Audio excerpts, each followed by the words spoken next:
ಸರ್ಕಾರಗಳಿಂದಾಗಲಿ ರಾಜಕೀಯ ಪಕ್ಷಗಳಿಂದಾಗಲಿ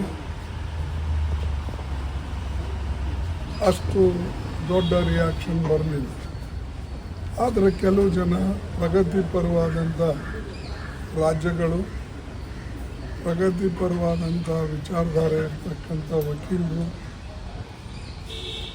ರಾಜಕೀಯ ಪಕ್ಷದ ಮುಖಂಡರು ಅವರು ಕಂಡೆಮ್ ಮಾಡಿದ್ದಾರೆ. ಆದರೆ ಇದು ಸಾರ್ವಜನಿಕವಾಗಿ ಇದಕ್ಕೇನು ಅತ್ಯಂತ ಖಂಡನೀಯ ಅಂತ ತಿಳ್ಕೊಂಡು ಇಡೀ ದೇಶದಲ್ಲಿ ಇದಕ್ಕೊಂದು ಮಾಡಬೇಕಾಗಿತ್ತು, ಅದು ಮಾಡಲಿಲ್ಲ. ಇದು ಒಂದು ವಿಚಾರ. ಎರಡನೇದಾಗಿ ಉತ್ತರ ಪ್ರದೇಶದಲ್ಲಿ ರಾಯ್ಬರೇಲಿ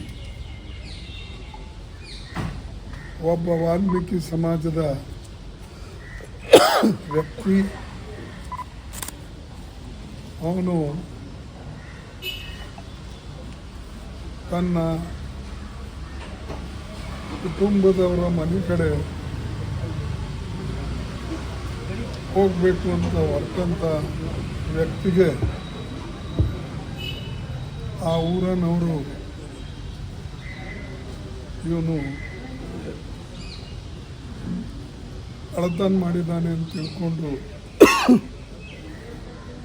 ವಿಚಾರಣೆ ಮಾಡದೆ ಅಥವಾ ಥೆಫ್ಟ್ ಕೇಸ್ ಹಾಕದೆ, ಅವರು ಯಾವ ಜಾತಿಯವರೇ ಇರಲಿ, ಮನುಷ್ಯಗೆ ಮೊದಲು ನೀವು ಪೊಲೀಸ್ ಅಲ್ಲೇ ಇದೆ, ಪೊಲೀಸ್ ಠಾಣೆನೂ ಸಮೀಪ ಇದೆ, ನೀವು ವಿಚಾರ ಮಾಡಿ ಅವನ ಮೇಲೆ ಕೇಸ್ ಹಾಕಬೇಕು, ಅರೆಸ್ಟ್ ಮಾಡಬೇಕು.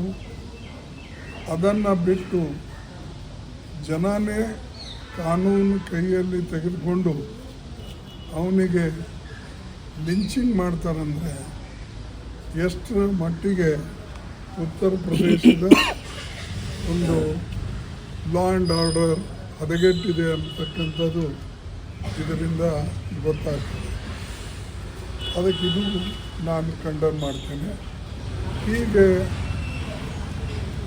ಸಣ್ಣ ಪುಟ್ಟ ನಾಗರಿಕರು, ದಲಿತ ನಾಗರಿಕರು ಮತ್ತು ಅತ್ಯಂತ ಉಚ್ಚ ಸ್ಥಾನದಲ್ಲಿರ್ತಕ್ಕಂಥವರಿಗೆ ಇವತ್ತು ಯಾವ ಗೌರವ ಕೂಡ ಈ ಸರ್ಕಾರದಲ್ಲಿ ಇಲ್ಲ.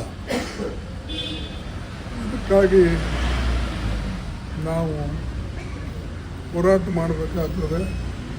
ನಾವು ಸುಮ್ಮನೆ ಹೀಗೆ ಕೂತ್ರೆ ಚೀಫ್ ಜಸ್ಟಿಸ್ ಅವ್ರ ಮೇಲೆ ಚಪ್ಪಲಿ ಎಸೆದ್ರೆ, ಅವರಿಗೆ ಅವಮಾನ ಮಾಡಿದ್ರೆ, ಸಾಮಾನ್ಯ ಮನುಷ್ಯ, ಅಧಿಕಾರಿ, ಆಫೀಸರು, ಕ್ಲರ್ಕು ಇಂಥ ಜಾಗದಲ್ಲಿರ್ತಕ್ಕಂಥವ್ರ ಸ್ಥಿತಿ.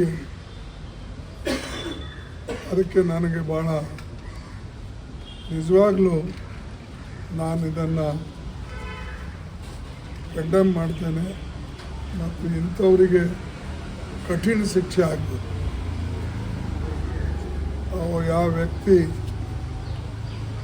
ನನ್ನ ತತ್ವಕ್ಕೆ ತೊಂದರೆ ಆಗಿದೆ, ಅದಕ್ಕೆ ನಾನು ಇದು ಮಾಡೀನಿ ಅಂತ ಹೇಳಿದ್ರೆ, ಸಾವಿರಾರು ವರ್ಷದಿಂದ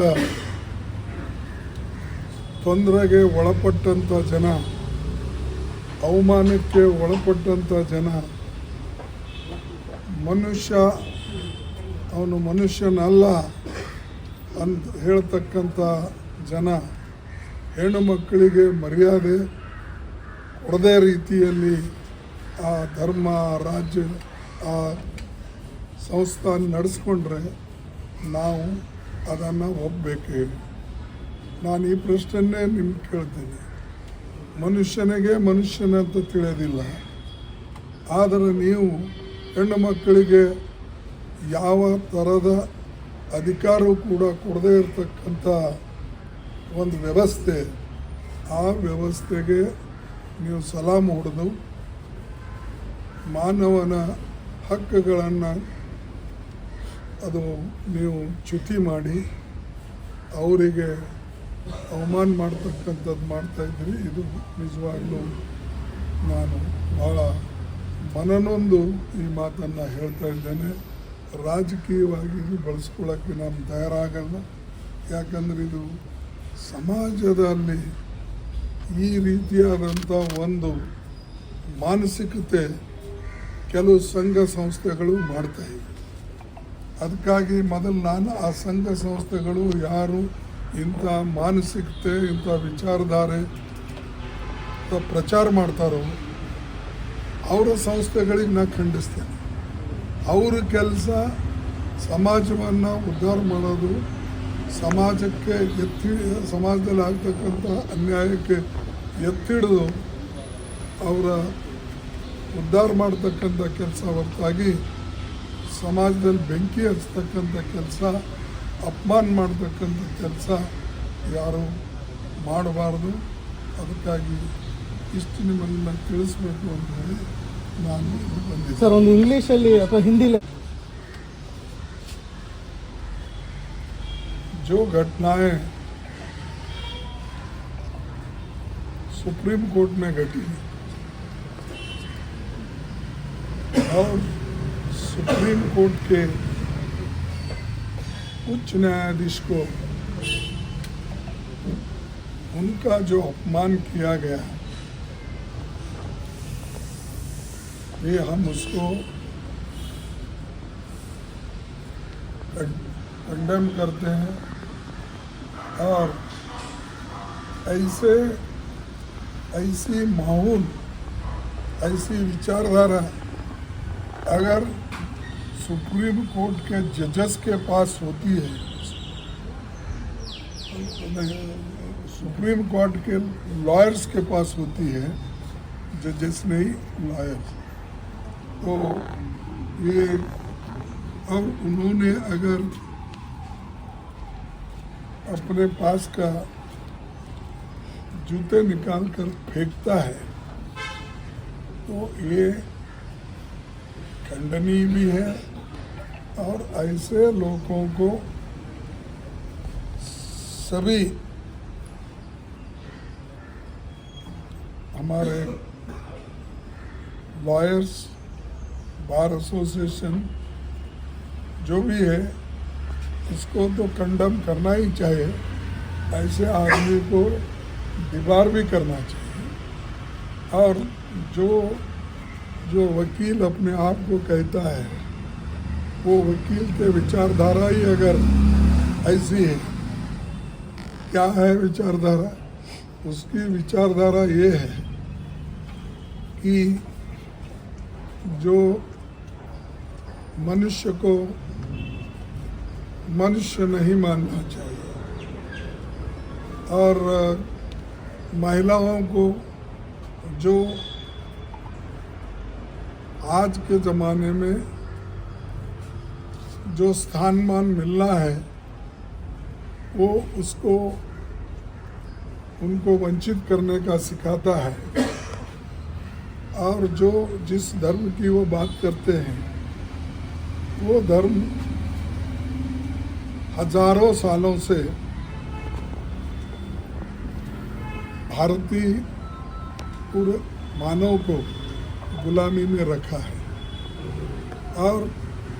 और भी आज़ादी आने के बाद 78 ईयर्स होने के बावजूद भी अगर वही मानसिकता है तो आप देखिए किस ढंग से इस देश को ऐसे वकील लोग चलाना चाहते हैं। मैं उन वकीलों का धन्यवाद करता हूं जिन्होंने कंडम किया, जिन्होंने संविधान के तहत बात की, जिन्होंने फंडामेंटल राइट्स की हिफाजत के बारे में बोला। इसके लिए ऐसे संस्थाओं को, ऐसे वकीलों को, वैसे जो भी लोग हैं उनका मैं धन्यवाद करता हूँ। लेकिन जो लोग अभी भी मनुस्मृति और सनातन धर्म के नाम से ये जो लोगों का बुनियादी हकूक हरण हो रहे हैं, ऐसे लोगों को ज़रूर शिक्षा होना चाहिए। और जो लोग अननेसेसरी अनावश्यक समाज में तनाव फैलाने की कोशिश कर रहे हैं और शांति भंग करने की कोशिश कर रहे हैं, तो ऐसे लोगों को ज़रूर शिक्षा होना चाहिए। और मैं यही आशा करता हूँ कि इस देश के जितने भी प्रगति पर विचारधारा के लोग हैं, जो लोग पुरानी विचारधारा को कंडम करते हैं और संविधान आने के बाद जो संविधान के विचारधारा को लेके और लोकतंत्र के विचारधारा को लेके आगे बढ़ते हैं या उसके लिए मर मिटते हैं, उनका मैं बहुत आभारी हूँ। धन्यवाद। यूपी का एक तो उच्च घटना उच्च न्यायालय में ये हो गई, दूसरी एक घटना रायबरेली, जहाँ पर बहुत से लोग पॉलिटिकली अवेयरनेस के साथ काम करते हैं और अपने बुनियादी हकों को लेने की पूरा कोशिश करते हैं, लेकिन एक साधारण व्यक्ति वाल्मीकि, वो व्यक्ति अपने जब ससुराल जा रहा था तो उसको वहाँ पकड़ के तुम ड्रोन चोरी कर रहे हो और तुम किनके आदमी हो, ऐसा पूछ के उसको पीट के मार दी। कानून अपने हाथ में लेके, अगर आप चोरी करता है, चोरी के इल्जाम में पकड़ो,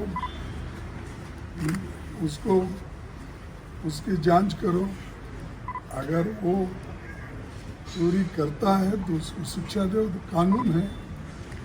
उसके बजाय कानून हाथ में लेके अगर चंद दबंग लोग ये काम करते हैं तो ये ठीक नहीं, वो भी मैं कंडम करता हूँ। इस ढंग से आज चंद विचारधारा के लोग इसको, उन विचारधारा को सुरक्षित रखने के लिए गरीबों के ऊपर अत्याचार कर रहे हैं, अन्याय कर रहे हैं। फिर सालों से उनके ऊपर जो वो लोगों को गुलामी में रखे हैं, वही सामाजिक न्याय समझकर फिर गुलामी में रखने की वो बात कर रहे हैं। और ऐसे लोगों को कानूनी सजा होना चाहिए और जो कुछ दूसरों को एक धैर्य मिले वैसा सरकार चलना चाहिए, नहीं तो ये सब लोग इन गरीबों को दबाने की कोशिश कर रहे हैं। सर कांग्रेस और ಪರಮೇಶ್ವರ್ ಅವರು ಮತ್ತೆ ಸತೀಶ್ ಜಾರಕಿಹೊಳಿ ಕೇಳ್ತಾ ಇದ್ದಾರೆ. ಗೊಂದಲ ಬಗೆಹರಿಸಿ ಒಳ್ಳೆಯದು ಅಂತ ಕೇಳ್ತಿದ್ದಾರೆ ಸರ್.